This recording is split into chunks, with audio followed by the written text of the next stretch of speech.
কেমন আছেন? এই তো আলহামদুলিল্লাহ আছি কোন রকম? বেশি ভালো নাই? না ভাই মনের মানুষ আছে না নাই? নাই। আচ্ছা, এই কারণে একটু ভালো নাই। আচ্ছা, ঠিক আছে। তো নাম কি আপনার? মেঘলা। মেঘলা, কে কে আছে ফ্যামিলিতে বর্তমানে? আমি আছি, আমার একটা ছোট বোন আছে।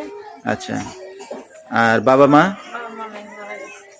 আচ্ছা, তো থাকেন কার কাছে আপনার আমি বর্তমানে? আমার চাচা থাকি, আমার একটা ছোট বোন আছে। ওই বোনকে নিয়ে? হ্যাঁ। তো মেঘলার দেশের বাড়ি কোথায়?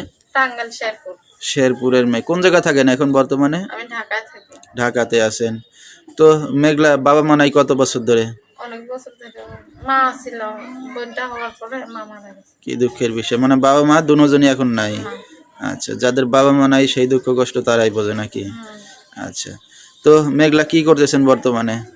বর্তমানে কি করবো, এই যে কাজ করে। কাজ সেলাই বাজ মেশিনের করতেছেন? কাজ করি। সেলাই মেশিনের কাজ বাজ করেন? সব কাজ পারেন? আলহামদুলিল্লাহ, পারবো না কেন? তো আছে সম্পর্ক করে যে আমার পাশে থাকবে, আমার দায়িত্ব নিয়ে বিয়ে শাদী করবো, সে যেমনই বয়স হোক না কেন আমি তার কাছে বিয়ে শাদী করবো। তার যদি ফ্যামিলিও থাকে তাতেও কোনো আমার দুঃখ নাই। আচ্ছা, সে তাহলে যদি 80 বছরের বুড়ো হয় তাতে কোনো অনলাইনে দর্শকদের মাঝে চলে যাবে, দর্শক ভাইরা কিভাবে যোগাযোগ করবে আপনার সাথে? আমার নাম্বার দিয়ে যাবো। আচ্ছা।